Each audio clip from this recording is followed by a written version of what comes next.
85% மேலான மிக பெரும்பான்மை சமூகமான இந்த மண்ணின் மைந்தர்களான தமிழர்கள் வெறும் 15% குறைவான வந்தேரிகளால் ஆளப்படுவது மிகவும் அருவருப்பானது. தமிழரில் ஆள தகுதியானவர் இல்லையா, தமிழரெல்லாம் பேடிகளா என்ற கேள்விகளால் தமிழர்களாகிய நாம் கூனை குறுகி போகிறோம். இது நமது சுயமரியாதைக்கு பெரிய இழுக்கு. மாற்றாரை ஆள அனுமதிப்பது நமது பெருந்தன்மையை குறிக்காது, அது நமது கையாளாக தன்மையைத்தான் குறிக்கும். நமது தாய்மண்ணை மாற்றான் ஆள அனுமதிப்பது நமது தாயை அண்டை வீட்டுக்காரன் பெண்டால் அனுமதிப்பதற்கு சமம். அவ்வளவு கேவலமானது அது. ஆரிய தெலுங்கு வந்தேரிகள் நம்மை சதியால் வென்று ஆள வந்தவர்கள். அவர்களையே சனநாயக காலத்திலும் ஆள வைப்பது நாம் அடிமைகளாக இருக்கவே லாயக்கான பேக்லாண்டிகள் என்று உலகம் நம்மை தூற்றவே இடம் கொடுக்கும். அறிவு, திறமை, நல்லொழுக்கம், வெட்கம் என்ற அனைத்தும் அறவே இல்லாதவன் தான் அடுத்தவர் காலில் விழுவான். அப்படிப்பட்டவன் அமைச்சரானால் அவன் எப்படிப்பட்ட நிர்வாகத்தை நடத்துவான்? கொள்ளையடிப்பது தவிர அவனுக்கு வேறென்ன தெரியும்? அதனால்தான் தமிழ்நாட்டின் நிர்வாகம் அதல பாதாளத்தில் விழுந்து கிடக்கிறது. சென்னை செம்பரம்பாக்கம் ஏரி வெள்ளம் திராவிட அரசுகளின் கெடு மதிக்கும் திறமையின்மைக்கும் வெளியில் பயங்கரமாக தெரிந்த சான்று. வெளியில் தெரியாத இது போன்ற அசம்பாவிதங்கள் துறைதோறும் மண்டி கிடக்கின்றன. திமுக அதிமுக அரசுகள் திறனற்ற ஊழல் மலிந்த அரசுகள். திமுக அரசோ தமிழின படுகொலை செய்த கொலைகார அரசு. நம்மை ஆண்ட வெள்ளையர் இல்லுமினாட்டி என்றழைக்கப்படும் உலகின் அழிவு சக்தி. இவர்கள் இந்தியாவை விட்டு வெளியேறும்போது பல்தேசிய இந்தியாவை வலுக்கட்டாயமாக ஒற்றையாட்சியின் கீழ் வைத்து ஒருபோதும் சொந்த உற்பத்தி காணாத ஒரு நுகர்வோர் சந்தையாகவும் கூலிகளின் சந்தையாகவும் என்றென்றும் வைத்திருக்க RSS, திராவிடர் கழகம் போன்ற அமைப்புகளை உருவாக்கிவிட்டு சென்றனர். 1973 7 கொடுத்து வாங்கிய அமெரிக்க டாலரை இன்று நாம் 70 ரூபாய் கொடுத்து வாங்குகிறோம் என்பது உலக அரங்கில் இந்தியா தோற்றுக்கொண்டுள்ளது என்ற உண்மையை பறைசாற்றும் அளவுகோல். இதே காலகட்டத்தில் சீன, ஜப்பானிய, கொரிய கரன்சிகள் அமெரிக்க டாலருக்கு எதிராக வலுப்பெற்றுள்ளன. ஆனால் மலைகள், ஆறுகள், காடுகள், கடல்கள் என்று அனைத்து வளங்களையும் கொண்டுள்ள இந்தியா தோற்றுக்கொண்டுள்ளது.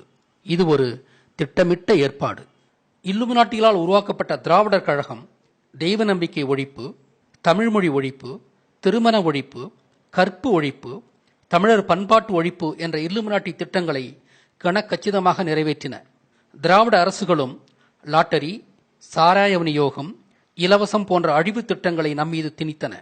இந்த வந்தேரி அரசுகள் நம்மை 50 ஆண்டுகள் ஆண்டும் நம் மக்களில் பெரும்பாலோரை மிக்சி, கிரைண்டர் போன்ற சிறிய பொருட்களை கூட சொந்தமாக வாங்க முடியாத ஏழ்மை நிலையிலேயே வைத்துள்ளனர் என்பது அவர்களின் இலவச அரசியலாலேயே அம்பலமாகிறது.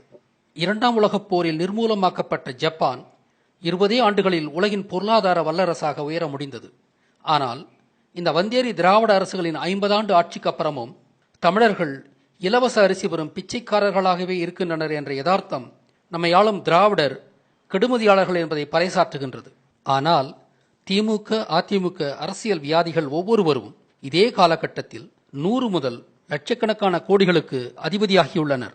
எனவே வந்தேரி திமுக அதிமுக போன்ற தமிழின பகைவர்களை மேலும் ஆள அனுமதித்தால் தமிழன் கோவணம் இல்லாமலும் நிற்கும் நிலை வரும்.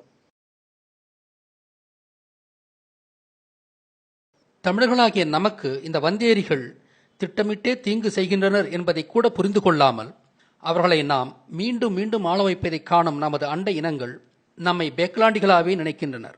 நம்மை இலக்காரமாக பார்க்கும் அவர்கள் நம்மிடம் வீண் வம்புக்கும் வருகின்றனர்.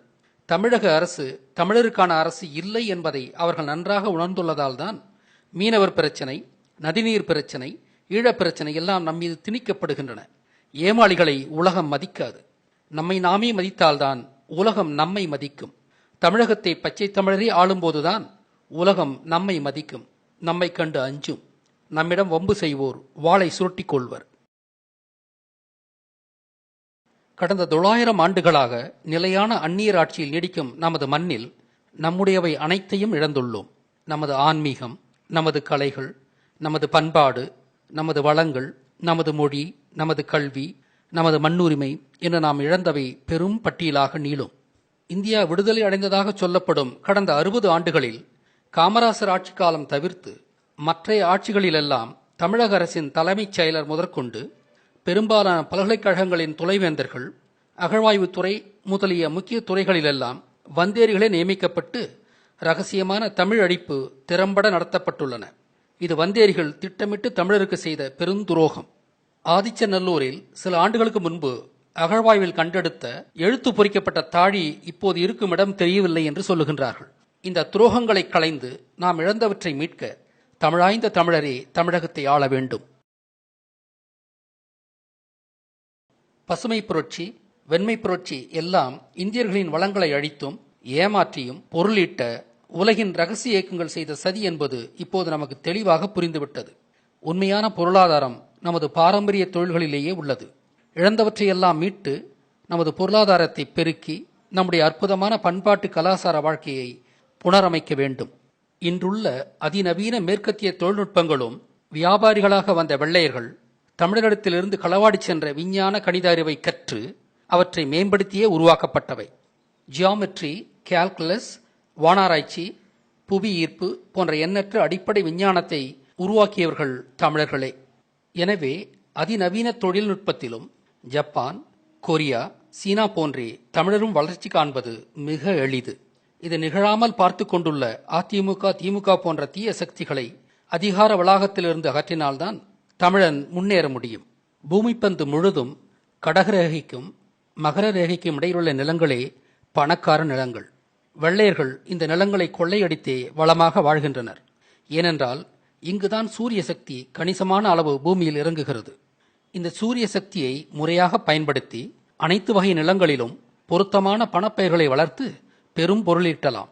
பயிரிடப்படாத ஏனைய வாகன சாலைகள், ஆற்று வழித்தடங்கள், தொடர்வண்டி பாதைகள், வீட்டு கூரைகள் போன்ற இடங்களிலெல்லாம் சூரிய சக்தியிலிருந்து நேரடியாக மின்சக்தியை மிக மலிவாக தயாரிக்கலாம். இதனால் ஏராளமான துணை நன்மைகளும் விளையும்.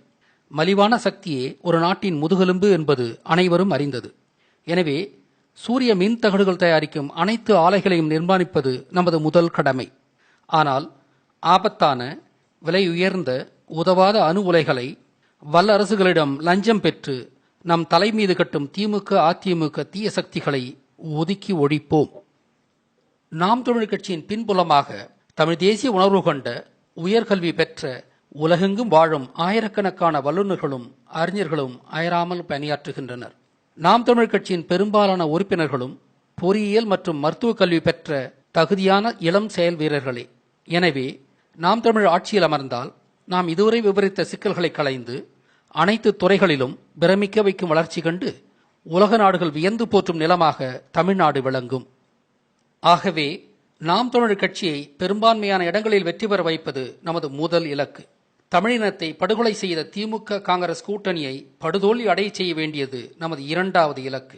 ஈழப்போர் நடந்து கொண்டிருந்த போது, நமது சொந்தங்களின் மரண ஓலையால் ஈழமன் அதிர்ந்து கொண்டிருந்த போது, விடாப்பிடியாக ஆட்சியிலும் இருந்து கொண்டு தனது டிவியில் மானாட மயிலாட கேளிக்கை நிகழ்ச்சியும் நடத்தி கொண்டிருந்த தெலுங்கன் கருணாநிதி என்ற கிழட்டு அரக்கனின் கட்சி அவன் உயிரோடு இருக்கும் போதே அழிந்தொழிய வேண்டும். இது நமது மூன்றாவது இலக்கு.